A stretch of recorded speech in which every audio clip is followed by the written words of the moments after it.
اللهم صل على سيدنا ومولانا محمد معدن الجود والکرم وآلہ وصحبہ وبارک وسلم۔ حمد و صلات کے بعد قرآن مجید سورہ نحل آیت نمبر 125 کا کچھ حصہ میں نے تلاوت کیا ہے۔ اللہ تبارک و تعالی نے فرمایا ادعو الی سبیل ربک، لوگوں کو اپنے رب کے رستے کی طرف دعوت دو۔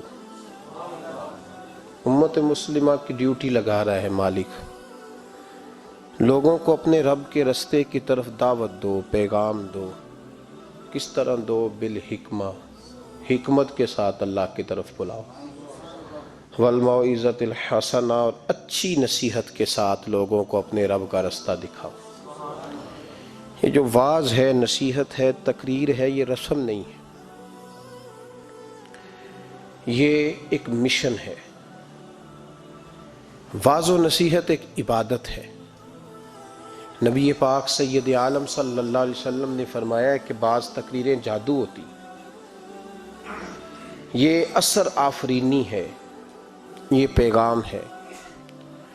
لوگوں کو مالک کا رستہ دکھانے کے لیے اللہ خود کچھ بندوں کی ڈیوٹی لگاتا ہے، انہیں قوت استدلال اپنے فضل سے عطا فرماتا ہے، ان کے لب و لہجوں میں مٹھاس اپنی رحمت کاملہ سے عطا کرتا ہے، ان کے لفظوں کو مالک اپنے فضل سے تاثیر کا نور عطا فرماتا ہے، اور ان لوگوں کے ذمے یہ کام لگایا جاتا ہے۔ میرے نبی پاک سید عالم صلی اللہ علیہ وسلم خود خطبہ ارشاد فرماتے تھے، اور صحابہ کرام علیہم رضوان فرماتے محبوب کے میٹھے جملوں اور پختہ باتوں کا یہ حال ہوتا تھا کہ حضور جب قیامت کا ذکر کرتے تھے تو لگتا تھا یہاں سے اٹھیں گے تو قیامت آ جائے گی،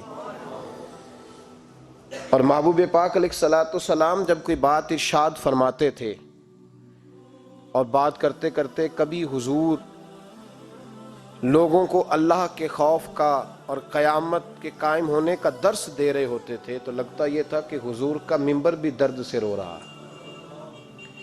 محبوب پاک صلی اللہ علیہ وسلم واعظ فرماتے، نصیحت کرتے۔ پہلے حضور ایک ستون، ایک تنا تھا،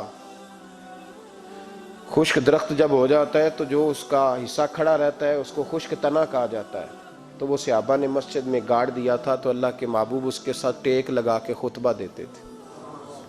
ان خطبوں کو لوگ معمولی سمجھتے ہیں، کہتے ہیں تقریر تو بس ٹھیک ہے، گھنٹہ گزارنا ہے، سننے والے بھی اور سنانے والے بھی، لیکن اس تقریر کی خوبصورتی ملاحظہ کیجئے گا کہ حضور اس سے ٹیک لگا کے کھڑے ہو کے خطبہ دیتے تھے۔ ایک صحابی نے کہا حضور ممبر نہ بنوا دوں، وہ خوبصورت سا ممبر بنوا کے لائے تو صحابہ کہتے ہیں حضور ممبر پہ بیٹھے تو وہ کھجور کا تنا چیخے مار کے رویا، وہ حضور کی اس گفتگو سے اداس ہونے لگا، حضور کے اس ٹیک لگانے سے بے چین اور چیخے مار کے رویا۔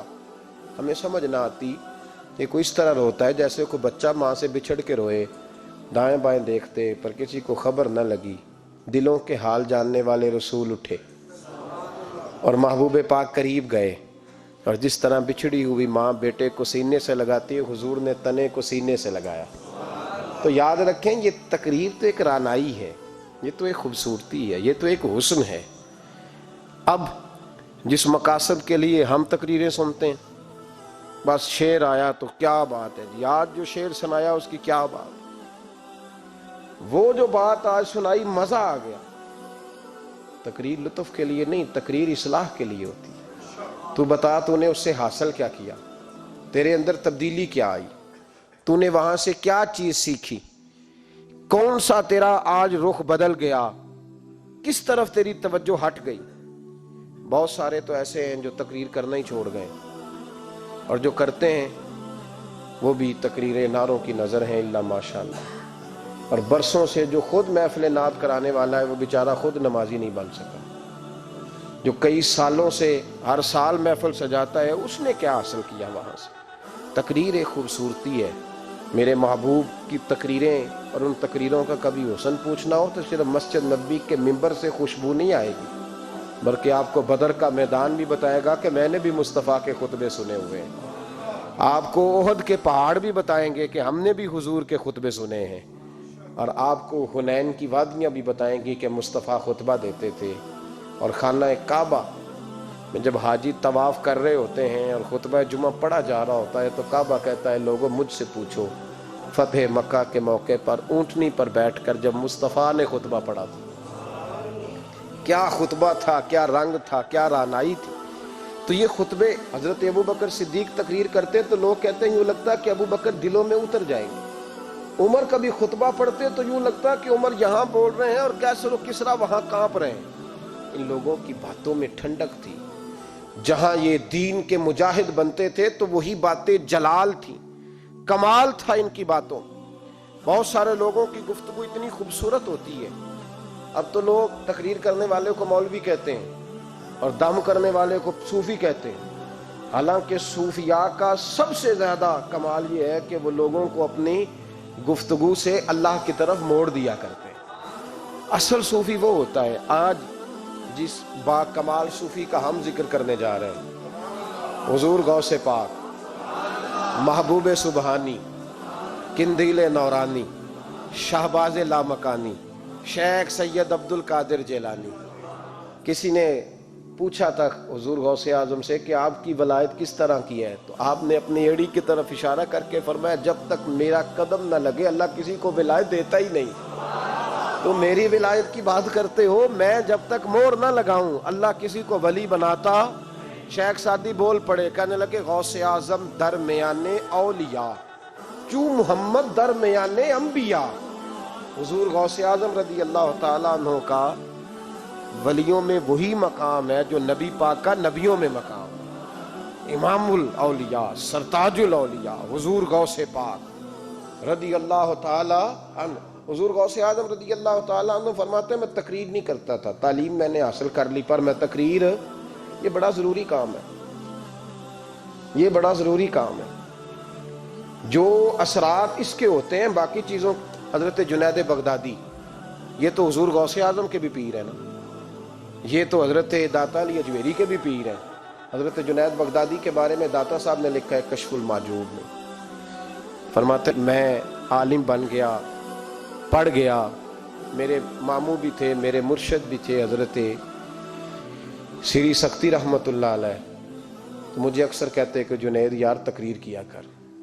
میں کہتا ہوں حضور ابھی میں نیک نہیں، ابھی میں خود ٹھیک نہیں۔ میرے پیر بھائی بھی مجھے کہتے ہیں کہ حضرت کی بھی خواہش ہے تو ہمارا بھی دل کرتا ہے، لگتا ہے کہ آپ کی گفتگو کی برکت سے اللہ بڑے لوگوں کو ہدایت عطا فرمائے گا، آپ وسیلہ بنیں گے تو بات کیا کریں۔ کہتے میں ٹال دیتا، میرے نصیب دیکھو، ایک دن میں اپنے گھر میں سویا ہوا تھا تو اچانک بغداد کی ساری گلیوں نے مہکنا شروع کر دیا۔ فرماتے اچانک ٹھنڈی خوشبوئیں پھیل گئیں، میرے نصیب دیکھو کہ مجھے مصطفیٰ کریم کا دیدار نصیب ہو گیا۔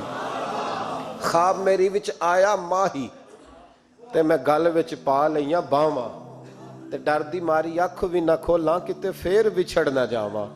کہتے ہیں حضور تشریف لائے تو مصطفیٰ نے بڑا ہی نوازا، محبوب نے بڑا ہی نوازا۔ کاش آپ کو لذت آئے اس بات کی، حضور نے اللہ اکبر بڑا ہی نوازا۔ کہتے ہیں محبوب جانے لگے تو ہلکا سا جملہ، میٹھی سی بات، ایک جملہ بڑا میٹھا سا، جاتے دفعہ فرمانے لگے جنید تقریر کیا کر یار، تقریر کیا کر۔ داتا صاحب لکھتے ہیں، داتا صاحب فرماتے ہیں کہ حضرت جنید بغدادی کہتے ہیں عرض کی حضور اب تو ضرور کروں گا، اب تو روز کروں گا، کھول کے کروں۔ فرماتے ہیں میں جب اٹھا نا، فجر کی اذان ہوئی، وضو کیا، سنتیں پڑھی تو دل میں چور آ گیا۔ میرے دل میں خیال آیا کہ پیر صاحب نے تو کبھی نہیں بتایا کہ انہیں دیدار ہوا ہے، تو مجھے تو ہوا ہے نا۔ پیر صاحب نے، بہت سارے لوگ پیر صاحب سے خود سیانے ہوتے ہیں نا، ان کو خود نور نظر آتا ہے روز خواب میں، بہت سارے جلوے خود بیان کر لیتے ہیں۔ تو کہتے ہیں میرے دل میں خیال آیا کہ پیر صاحب نے تو کبھی نہیں بتایا تو مجھے تو ہوا ہے۔ کسی درویش نے ایک شعر کہا تھا پر بڑے مسئلے اس نے حل کیے، وہ کہنے لگا جڑے محرم راز حقیقت دے او راز حقیقت کھول دے نہیں، او جنہ ویکھیا نہیں او کرن گلاں، جنہ ویکھ لیا او تے بول دے ہی نہیں، جنہ ویکھ لیا او ان سے بولا جاتا بھی نہیں، بولا جاتا بھی نہیں۔ تو کہتے ہیں میں سنتے گھر پڑھی تو خرامہ خرامہ چلا تو دل میں چور تھا، بانج فقیروں کسے نہیں ماریا، اے ہوئی چور اندر دا۔ کہتے میں گیا حضرت کے پیچھے نماز پڑھی 7ویں صف میں، تو اندر چور تھا کہ میرا تو درجہ اونچا چلا گیا ہے لیکن مجھے دیدار ہوا ہے۔ تو کہتے ہیں نماز حضرت نے خود پڑھائی، تو نماز پڑھا کے کہنے لگے جنید آگے آ جا۔ فرماتے ہیں میں 3ری صف میں آ گیا تو کہنے لگے چل یار تھوڑا اور نیڑے آ جا۔ کہتے ہیں میں قریب جا کے نا پہلی صف میں بیٹھا تو کہنے لگے ادھر آ میرے ساتھ بیٹھ۔ کہتے ہیں میں ان کے ساتھ بیٹھ گیا، حضرت کے ساتھ۔ یہ بھی کسی نصیبوں والوں کو نصیب ہے نا۔ کہتے ہیں میں ساتھ بیٹھ گیا مرشد کے، تو شیخ تسبیح رول رہے تھے، ادھر دیکھنا میری طرف، تسبیح پھیر رہے ہیں، اور تسبیح پھیرتے پھیرتے نا اچانک آنکھ اٹھائی اور میری طرف دیکھ کے کہنے لگے اب تقریر کرو گے نا؟ جڑے محرم راز حقیقت دے، اب کرو گے نا تقریر؟ تو میرے اندر تو چور تھا، میں نے کہا جی اب کیا ہوا ہے؟ چور تھا نا کہ مجھے پتا ہے کسی کو پتہ ہی نہیں، اب کیا ہوا ہے؟ تو کہتے ہیں وہ چپ کر گئے۔ چند منٹ کے وقفے کے بعد پھر فرمانے لگے اب کرو گے نا تقریر؟ کہتے ہیں اندر چور بیٹھا تھا، میں نے کہا حضور ہوا کیا ہے بتائیں تو صحیح۔ کہتے ہیں انہوں نے تسبیح چھوڑی، جبہ سمیٹا اور چہرہ میری طرف پھیرا، اور میں نے ان کی آنکھوں میں جو روشنی آج دیکھی پہلے کبھی نہیں دیکھی تھی، لب و لہجے میں جو جلال آج دیکھا وہ کبھی نہیں دیکھا تھا۔ فرماتے ہیں حضرت بولے نظر تو وہ ظالم نظر ہے، اٹھے تو بیڑا ہی پار کر دے، گرے تو خانہ خراب کر دے۔ فرماتے ہیں میں نے حضرت کا جلال دیکھا اور میری طرف دیکھ کے فرمانے لگے جنید کل جو رات گزری ہے مجھے خواب میں اپنے رب کا دیدار ہوا تھا۔ تو مالک نے پوچھا کہ سری کوئی بات بتا، تو میں نے عرض کی مولا ایک کی مرید تیار کیا ہے وہ بھی تقریر نہیں کرتا، کبھی تیرے حبیب کا ادھر کا پھیرا ہو تو ذرا جنید کو اشارہ کر جائے تو چلو میرا بھی کام بن جائے گا، لوگوں کا بھی نفع ہوگا۔ کہتے ہیں حضرت جنید بغدادی کہ میری چیخ نکلی، اللہ اکبر کہا تو میرے کپڑے پھٹ گئے، بغداد کی وہ مسجد ساری رونے لگی۔ کہتے میں قدموں میں گرا اور میں نے کہا محبوبہ مجھے معاف کر دے، مجھے تو آج پتہ چلا ہے کہ میرے اوپر مصطفیٰ بھی کرم فرمائے تو تیری دعاؤں کی برکت سے فرماتے ہیں۔ تقریر اتنا ضروری کام ہے کہ محبوب خود فرماتے ہیں جنید تقریر کیا کر بات یار، لوگوں کو فائدہ ہوگا۔ حضور غوث اعظم رضی اللہ تعالیٰ عنہ فرماتے ہیں میں تقریر نہیں کرتا تھا، تعلیم مکمل کر لی بات نہیں کرتا تھا، میں کہتا تھا میں کیسے لوگوں کے سامنے واز کروں۔ کہتے ہیں مجھے خواب میں مصطفیٰ کریم کا دیدار نصیب ہوا، محبوب نے فرمایا عبد القادر بات کیوں نہیں کرتے؟ میں نے کہا حضور یہ عربی لوگ ہیں، فصیح و بلیغ ہیں، ہر آدمی بات سمجھتا ہے، تو میں کس طرح اتنے مجمع میں بولوں گا، بڑا مشکل کام ہے، ہر آدمی کی ذہنی سطح کے مطابق کیسے بات کروں گا؟ کہتے ہیں مصطفیٰ کریم نے فرمایا منہ تو کھولو ذرا۔ کہتے ہیں میں نے منہ کھولا تو حضور نے 7 دفعہ لعاب دہن میرے منہ میں ڈال دیا، فرمایا اب تو بولتے جانا اور میری برکتیں تیری مدد کرتی جائیں گی۔ آپ فرماتے ہیں اگلی شام میں سویا تو مولا علی شیر خدا بھی آ گئے، تو فرمانے لگے عبد القادر منہ کھول نا بیٹا تو میرا بھی ہے۔ کہتے ہیں میں نے منہ کھولا تو حضرت علی نے 6 دفعہ لعاب دہن ڈالا، میں نے کہا حضور آپ نے 6 دفعہ ڈالا ہے؟ تو خواب میں حضرت علی فرماتے ہیں کہتے ہیں بیٹے میں نبی پاک کے برابر تو نہیں نہ ہو سکتا، میں نبی پاک کے برابر، حضور نے 7 دفعہ ڈالا ہے تو 6 دفعہ اس لیے ڈالا ہے کہ میں حضور کے برابر۔ صحابہ تو خواب میں بھی آ کے کہتے ہیں ہم نبی کے برابر نہیں، تو کیسے نبی کے برابر بن گیا؟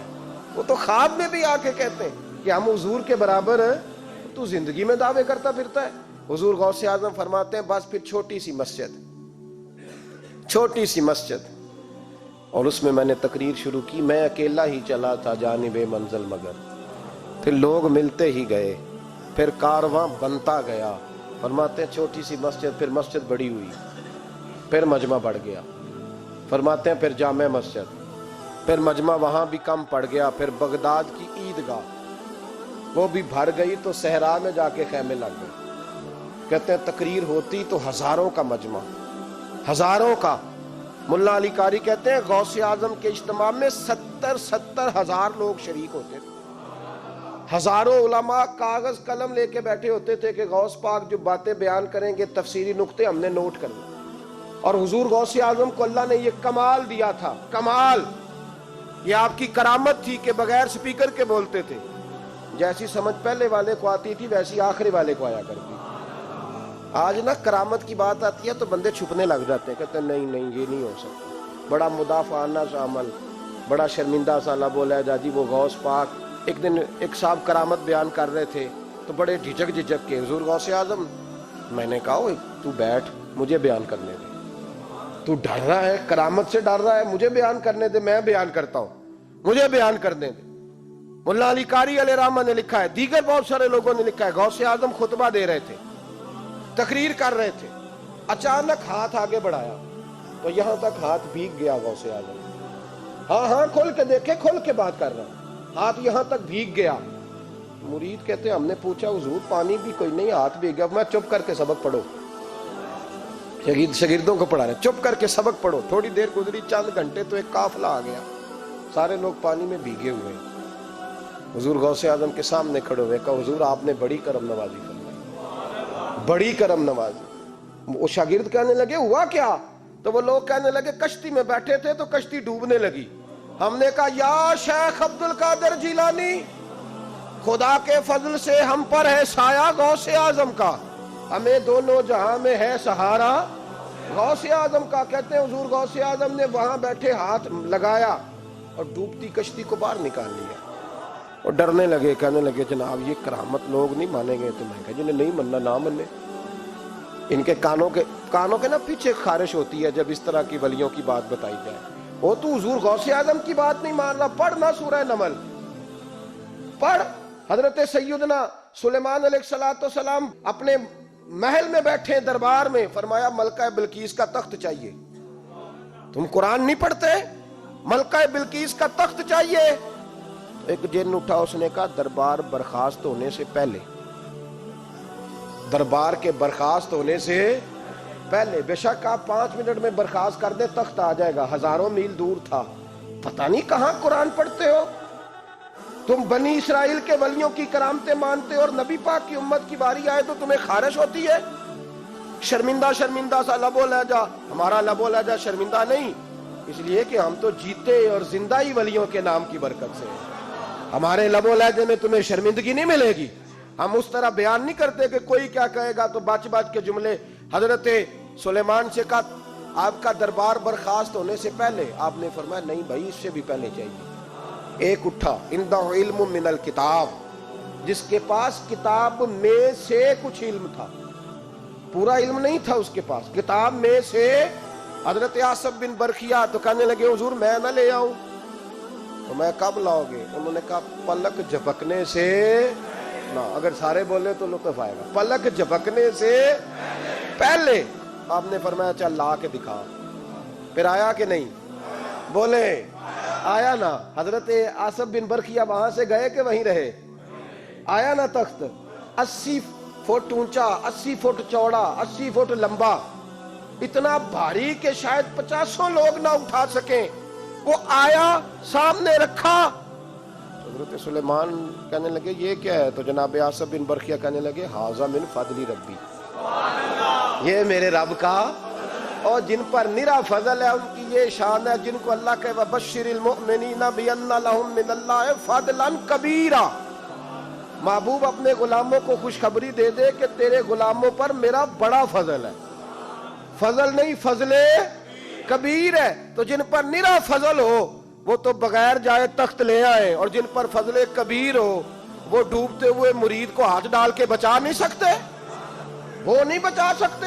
ڈر کے کیوں بات کرتے ہو؟ کھل کے کو، خدا کے فضل سے ہم پر ہے سایہ غوث اعظم کا، ہمیں دونوں جہاں میں ہے سہارا غوث اعظم، اور خدا دے گا منادی حشر میں یہ قادریوں کو۔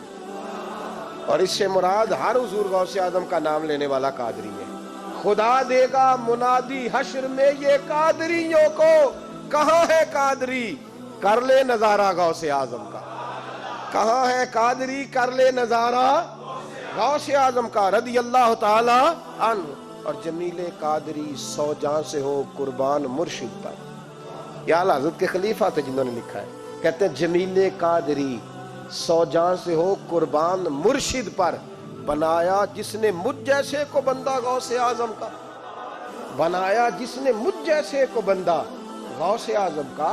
حضور غوث اعظم کی کرامات کا تو یہ حال ہے کہ ملا علی قاری کہتے ہیں تواتر ہے کرامتوں میں، اور کہتے ہیں لکھتے وقت سوچتے ہیں کون سی لکھیں کون سی چھوڑیں، کون سی لکھیں اور ایک عیسائی مسلمان دونوں جھگڑا کر رہے ہیں، غوث اعظم گزر رہے ہیں، جھگڑا ہو رہا ہے۔ عیسائی مسلمان سے کہتا ہے ہمارے نبی عیسیٰ علیہ السلام نے مردے زندہ کیے، تمہارے نبی نے بھی کو کیا تو بتاؤ۔ مسلمان پڑھا ہوا نہیں تھا، حالانکہ نبی پاک نے بڑے مردے زندہ کیے، پڑھا نہیں تھا، بتا نہ سکا۔ غوث اعظم کے کان میں آواز گئی تو جا کے عیسائی کا بازو پکڑ کے جھنجھوڑا، فرمانے لگے کیا کہا تم نے؟ میرے مصطفیٰ نے مردہ زندہ کیا تو بتاؤں؟ فرمایا تو نبی پاک کی چھوڑ، میں غلاموں کا غلام ہوں، میں غلاموں کا غلام ہوں، مجھے بتا کون سا مردہ زندہ کرنا۔ تو چھوڑ حضور کی بات نہ کر، میں غلاموں کا غلام ہوں، مجھے بتا کون سا مردہ زندہ کرنا ہے۔ پرانی قبر پہ لے گیا، کہنے لگا جی اگر نہ ہوا تو؟ غوث اعظم فرمانے لگے جو تو کہے گا وہ میں کروں گا۔ تو کہنے لگے اگر ہو گیا تو؟ تو غوث اعظم کہنے لگے نہ میرے خانقاہ پہ جھاڑو دینا، نہ میرے برتن مانجنا، نہ میرے گھر کا سودا لانا، اگر زندہ ہو گیا تو بس میرے نبی کا کلمہ پڑھ جانا، بس میرے رسول کا کلمہ پڑھ جانا۔ اللہ اکبر۔ اس نے جو سب سے پرانی قبر تھی نا، وہ کہتا ہے یہ ہمارے دادا نے بھی نہیں دیکھا تھا بندہ کون ہے، اس قبر پہ کھڑا ہو کہنے لگا اس کو زندہ کرے۔ تو غوث اعظم رضی اللہ تعالیٰ عنہ قبر کے سرانے کھڑے ہوئے تو دعا کرنے لگے، کہنے لگے مولا اپنے لیے نہیں، تیرے رسول کے لیے۔ پھر فرمایا قم باذن اللہ، اٹھ اللہ کے حکم کے ساتھ۔ ایک عورت کلمہ پڑھتی ہوئی کھڑی ہو گئی اور کھڑی ہو کے اس نے پہلا جملہ کہا تو کمال کر دی، کہنے لگی میرے نصیب دیکھو، میں بنی اسرائیل کی تھی، عبد القادر تیرے صدقے جاؤں، تو نے مجھے کھڑا کیا ہے تو اللہ نے مجھے مصطفیٰ کا کلمہ پڑھنے کی توفیق دے دی، تیرے قربان جاؤں عبد القادر، تیری کیا بات ہے۔ اب وہ بندہ دوڑ دوڑ کے غوث اعظم کے قدموں میں آیا، فرمانے لگے نا کلمہ میرے مصطفیٰ کا پڑھنا ہے، حضور کا غلام بننا ہے۔ او بھائیو، حضرت شیخ عبد القادر جیلانی، حضور غوث اعظم رضی اللہ تعالیٰ عنہ، معمولی بات نہ سمجھنا، حضور غوث اعظم رضی اللہ تعالیٰ عنہ فرماتے ہیں میں قدم نہ لگاؤں تو اللہ ولایت ہی نہ دے، میں قدم نہ لگاؤں تو اللہ ولایت نہ دے۔ ایک آدمی سے حضور غوث پاک ناراض ہو گئے، ایک شخص نکل جا میرے آستانے سے، دعا منگیا کرو سنگیو، کتے مرشد نہ رس جاوے، جنہاں دے پیر رس جاندے، وہ جیوندے بھی وہ مرے ہی رہن، چل دوڑ جا نکل جا۔ وہ کہتا ہے میں 300 ولی کے پاس گیا ہوں، 300، ہر ایک سے کہا میرے لیے دعا کرو، تو وہ کہنے لگا جسے عبد القادر دھتکار دے اس کو کوئی سینے سے لگا سکتا؟ چل واپس چلا جا۔ آ کے قدموں میں بیٹھ گیا، کہنے لگا سونیا معاف کر دے۔ فرمانے لگے تو نے دیر کر دیا، میں تو کب سے معاف کیے بیٹھا ہوں، تو نے دیر کی آنے میں تو رسول اللہ کا غلام ہوں، اور حضور نے معاف کرنا سکھایا ہے۔ حضور غوث پاک واز کرتے، نصیحت کرتے، اور چونکہ نہ شہرت کے لیے، نہ مال کے لیے، نہ نوٹوں کے لیے، اس لیے غوث اعظم جب تقریر کرتے نا، ایک دن بغداد میں بارش شروع ہو گئی، خطاب ہو رہا تھا، لوگ بکھرنے لگے تو 2 جملے غوث پاک کے، کہنے لگے یا اللہ تو دلوں کے بھید جانتا ہے، اگر بندے میں نے اپنی ذات کے لیے اکٹھے کیے ہیں تو تیز بارش برسا، دوڑا دے سارے، اور اگر تیرے لیے اکٹھے کیے ہیں تو پھر بھی تیری مرضی، رکھنے ہیں تو رکھ، بھیجنے ہیں تو۔ حضرت یحییٰ کہتے ہیں سارے بغداد میں بارش ہوتی تھی، پر جہاں غوث اعظم کی محفل ہوتی تھی وہاں کوئی نہیں ہوتی تھی، وہاں کوئی نہیں ہوتی تھی۔ غوث اعظم تقریر کرتے، کبھی کبھی وجد آتا تھا۔ وجد کس کو کہتے ہیں؟ وجد تو کبھی کبھی آپ کہتے نہیں کہ میرے رونگٹے کھڑے ہو گئے، لوں کنڈے کھڑے ہو گئے، پھر کبھی کبھی کہتے ہو یار پتہ نہیں کیا ہوا آج تو آنسو رکتے نہیں، اسی کو وجد کہتے ہیں۔ اسی کو، یہ ایک کیف ہے، ایک مستی ہے جو چڑھ جاتی ہے، ہر جگہ چڑھتی، کہیں کہیں چڑھ جاتی ہے، اور کمال ہو جاتا ہے جب چڑھ جائے، پھر مزہ آ جاتا ہے۔ نہ انکار کری اج میرا، اج موسم بڑا سہانا، مستی دا اج می برسا دے، نہیں پیاس دا کوئی ٹھکانا، تیرے کول اتر پرانا تے ساڈا درد بھی بڑا پرانا، تے میرا ہس ہس ٹال نہ سانو، اسی پیتیوں باج نہیں جانا۔ کبھی کبھی ایک ماحول ہوتا ہے نا، کبھی کبھی حضور غوث اعظم وجد میں آتے تھے، کبھی کبھی اللہ کی دریائے رحمت کو بھی کبھی کبھی جوش آتا ہے، اور میرے حبیب فرماتے ہیں وہ پہلے آسمان پر نزول جلال کرتا ہے جو اس کی شان کے لائق، اور فرماتا ہے بندو مانگ لو جو مانگو گے میں دے دوں گا۔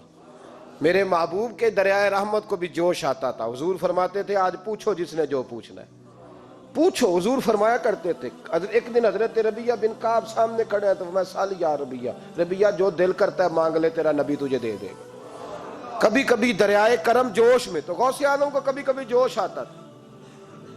ایک دن تقریر کرتے کرتے کرتے کرتے جذبات میں آ گئے، جوش میں، یوں نظر اٹھائی تو حضرت خضر گزر رہے تھے اوپر سے، اور جوش جذبات میں فرمانے لگے، او بنی اسرائیل کے ولی، ذرا نیچے تو اتر، ذرا محمد عربی کے غلام کی بھی چند باتیں سن کے جا، آج تجھے سناؤں رسول اللہ کے غلام کس طرح کے ہوتے ہیں۔ حال میں وجد میں، کیف میں، تھوڑی دیر گزری تو تڑپنے لگے، مجمع پہ سکوت طاری، لوگ سمجھ نہیں رہے ہو کیا رہا ہے۔ ایک آپ کے خلیفہ تھے حضرت علی بن ہیتی، وہ دیوار کے ساتھ ٹیک لگا کے سو رہے تھے، سارا مجمع دم بخود ہے، یہ کیا ہونے لگا؟ غوث پاک اٹھے، تقریر وہیں رہ گئی، علی بن ہیتی کے پاس جا کے یوں ہاتھ باندھ کے کھڑے ہو گئے اور دیر تک نبی پاک پہ درود پڑھتے رہے۔ ان کی آنکھ کھلی تو وہ بھی روئے، غوث اعظم بھی روئے، دعا ہو گئی، جلسہ ختم۔ غوث پاک سے تو پوچھنے کی طاقت ہی نہیں تھی نا کسی کی، ان سے کون پوچھے؟ لوگ حضرت علی کے پاس، حضرت علی بن ہیتی رحمت اللہ علیہ، حضور یہ کیا ہوا، ہمیں سمجھ نہیں آئی۔ آپ فرمانے لگے، تمہیں کیا بتاؤں، تم کسی معمولی پیر کے ماننے والے نہیں ہو، میں آج غوث اعظم کی محفل میں بیٹھے بیٹھے ہی مدینے پہنچ گیا ہوں اور مجھے رسول اللہ کے جلوے نظر آنے لگے ہیں، پر میرے شیخ کا کمال دیکھو، جو میں خواب میں دیکھ رہا تھا عبد القادر ظاہری آنکھوں سے نظر فرما رہے ہیں، ظاہری آنکھوں سے، عالم وجد میں، کیف میں، سرور میں۔ اور جب غوث اعظم تقریر کرتے تھے نا تو 50 آدمی اس کونے سے کھڑے ہوتے تھے، کہتے تھے حضور ساری زندگی گناہ کیے ہیں، اب توبہ کرتے ہیں، اب دوبارہ گناہ نہیں کریں گے۔ اس کونے سے 15 کھڑے ہوتے تھے، حضور ڈاکے ڈالے ہیں ساری عمر، اب توبہ، آپ کی بات نے دل بدل دیا ہے، اللہ نے توفیق ہدایت دے دی۔ ادھر سے 10 کھڑے ہوتے، حضور سود کا دھندا، چوری کا دھندا، آج کے بعد توبہ۔ ایک بزرگ تھے حضرت یحییٰ بن نجا ان کا نام تھا، وہ کہتے ہیں میں نے سوچا روز بندے توبہ کرتے ہیں، آج میں گنوں نہ کہ ایک محفل میں کتنے کرتے ہیں، آج گنوں نہ۔ اب تو کاؤنٹنگ کے مختلف ذرائع ہیں نا، کیلکولیٹر ہے، باقی چیزیں، اس زمانے میں یہاں گٹھلیاں ہوتی تھی کھجور کی، بندے کوئی چیز گننی ہوتی تو گٹھلی ڈالتے، یا لوگ دھاگا لے جاتے تھے، ہر دھاگے پہ گرہ لگاتے تھے، ایک گرہ دوسری گرہ، وہ کہتے ہیں میں نے نا اپنے پلو کے چادر کے نیچے دھاگا چھپا لیا، ایک بندہ توبہ کرنے اٹھا تو ایک گرہ ڈال دی، دوسرا اٹھا تو دوسری گرہ ڈال دی، تیسرا اٹھا تو تیسری، کہتے ہیں اچانک بندے زیادہ ہو گئے، اب میری سپیڈ ہی بڑی کم تھی، میں کوشش بڑی کرتا پر بندے زیادہ، کہتے ہیں بڑی کوشش کی پر میں پورا ہی نہ ہوں، کہتے ہیں جب میں تھک گیا نا اور تھوڑا سا میرا سانس بھی پھولنے لگا، پریشان بھی ہوا، تو غوث پاک نے میری طرف دیکھا اور دیکھ کے مسکرائے اور مسکرا کے فرمانے لگے، یحییٰ میں دلوں کی گرے کھولتا جا رہا ہوں، تو بند کرتا جا رہا ہے، میں گرہ کھول رہا ہوں، تو گرے لگا رہا ہے، اور چھوڑ دے یار، تجھ سے نہیں گنا جائے گا۔ یہ عبد القادر کی وجہ سے توبہ نہیں کر رہے، خدا کے فضل کی وجہ سے کر رہے، اور اللہ کا فضل گنا جا سکتا نہیں، شمار کیا جا سکتا۔ فرمایا نہ کر۔ آپ نے 40 سال لوگوں کو تبلیغ فرمائی، ہزاروں یہودیوں نے کلمہ پڑھا، لاکھوں، عیسائیوں کا بڑا عالم تھا، وہ کہتا ہے میں پوری انجیل پڑھتا تھا، جتنے نسخے تھے سب مجھے یاد تھے، لیکن میں متاثر ہو گیا اسلام سے، یمن کا رہنے والا تھا، میں نے ایک ٹھان لی اس کے ہاتھ پہ کلمہ پڑھنا ہے جو اس وقت نبی پاک کی امت میں سب سے زیادہ شان والا ہو۔ کہتے ہیں میں سویا تو خواب میں جناب عیسیٰ کا دیدار ہوا اور مجھے کہنے لگے تلاش کرنے کی ضرورت ہی کوئی نہیں، بغداد چلا جا، بغداد حضور غوث پاک کی بارگاہ میں، فرمانے لگے اس وقت نبی پاک کی امت میں سب سے زیادہ شان اللہ نے حضور غوث اعظم کو عطا فرمائی، شیخ عبد القادر جیلانی رضی اللہ تعالیٰ، غوث پاک۔ ہم کوئی دیوانے لوگ نہیں، یا ہمیں شعور نہیں، یا ہمیں عقل نہیں، ساری زندگی کھل کے جس چیز کا زیادہ تعارف کرایا وہ غوث اعظم کی نسبت ہے۔ اب تو ہمارے ہاں پیری مریدی کا رواج ہی نہیں نا، حضرت باعزید بستامی فرماتے تھے میں اس مولوی کے پیچھے نماز نہیں پڑھتا جو کسی کا مرید نہ ہو، جس کا اپنا پیشوا کوئی نہیں وہ میری پیشوائی کیسے کرے گا۔